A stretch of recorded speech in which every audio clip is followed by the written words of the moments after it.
Round up horror में आप सभी का स्वागत है। मैं ऋषि, मैं सलीम के जैसे ही आपको भी सुनाने जा रहा हूं।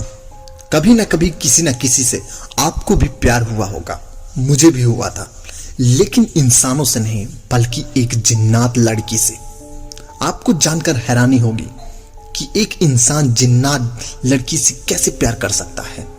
दरअसल मुझे पहले पता नहीं था कि वो एक जिन्नात लड़की है। लड़की जब पता चला तो मेरी हालत ही खराब हो गई। आज मैं आपको अपनी वो डरावनी दिल दहला देने वाली कहानी सुनाने जा रहा हूं। दोस्तों, कहानी सुनने के पहले एक बार आप भी जरूर चेक कर लीजिए कि कहीं आपके साथ भी जो है वो एक जिन्नात तो नहीं। तो चलिए जिन्नात खून की प्यासी शुरू करते हैं। बात उन दिनों की है जब मैं कॉलेज में पढ़ाई करता था। उन दिनों मैं सिर्फ पढ़ाई में ही ज्यादा ध्यान लगाता था। लड़कियों से मैं हमेशा ज्यादा मतलब नहीं रखता था। मैं घर से सीधा कॉलेज से सीधा घर जाता था और शाम को पार्क में बाजार घूमने जाए। मैं लाइब्रेरी में ही घर किताबें पढ़ा करता था। कुछ दिनों के बाद मुझे लगा कि कोई लड़की मुझे रेगुलर फॉलो कर रही है। वह मुझे कॉलेज में, कैंपस में, लाइब्रेरी में हर जगह दिखती थी। अब तो धीरे धीरे मैं उसकी तरफ खींचने लगा था। मुझे वो लड़की अब अच्छी लगने लगी थी, लेकिन मेरी हिम्मत नहीं होती थी कि मैं उससे जाकर कुछ कह सकूं।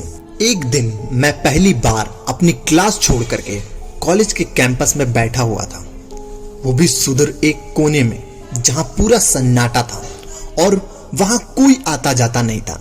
तभी वो लड़की अचानक से मेरे सामने आ गई और मेरे सामने आकर बैठ गई। अब तो मेरी सांसें रुक सी गई थी। वो धीरे धीरे मुझसे बात करने लगी। मैं भी धीरे धीरे उससे बात करना शुरू कर दिया।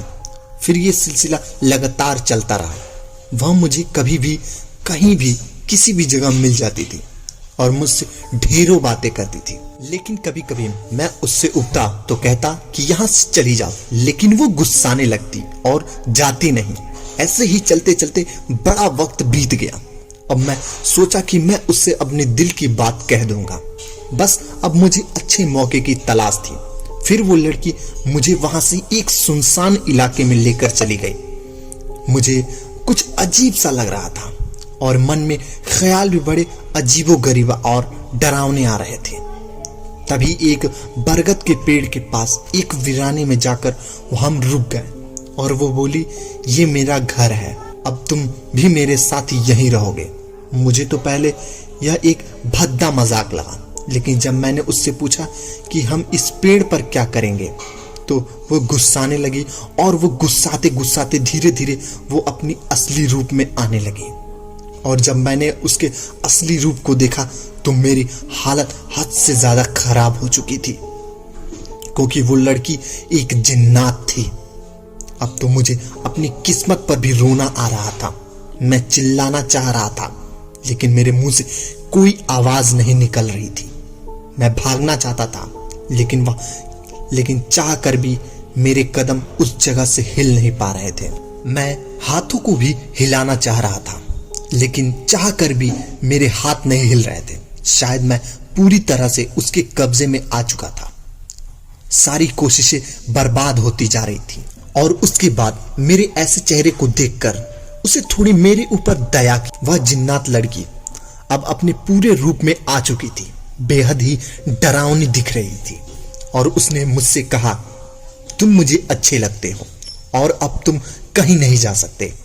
अब तुम मेरे साथ ही रहोगे, मेरे साथ। मुझे तो कुछ समझ में नहीं आ रहा था कि मैं क्या करूं। अब वो लड़की अपने नुकीले हाथों से मेरे ऊपर हमला करने जा रही थी, या यूं कहे कि उस नुकीले दांतों से वो मुझे जान से मार देना चाहती थी।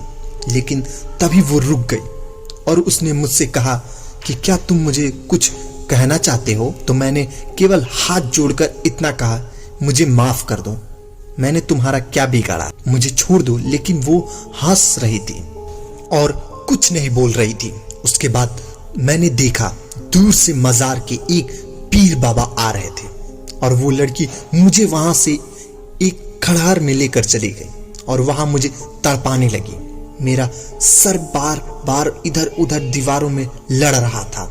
शायद ये आवाज बाबा तक पहुंच गई और धीरे धीरे उस कोठे नुमा खड़हर में पहुंच गए और उन्होंने उस जिन्नात को अपने कब्जे में किया और मेरी जान बचाई। और जाते जाते मुझे एक ताबीज भी दी। बोले कि अब इसे अपने गले में से मत उतारना, ये जिन्नात लड़की बहुत ताकतवर है, ये अक्सर वहां पर लोगों को इसी तरीके से लाकर मारती है और उन्हें अपने साथ रखना चाहती है। तुम्हारी किस्मत अच्छी थी कि तुम आज बच गए, क्योंकि हर समय हर बार हर किसी की किस्मत अच्छी नहीं होती है। फिर उसने बाबा के पैरों में गिर गया और उनसे खुशी के मारे आंसू नहीं रुक रहे थे उसने बाबा को धन्यवाद किया और वहां से चला गया अपने घर और फिर अपने जख्मों पर मरहम लगाया और फिर वह कभी किसी लड़की की तरफ जल्दी आंख उठाकर भी नहीं देखता। अपनी पढ़ाई में मन लगाकर काम करके एक अच्छा सा सरकारी नौकरी पा गया। आज वह अपनी जीवन को बड़े ही आराम से व्यतीत कर रहा था, लेकिन आज भी उसी वो दिन याद है।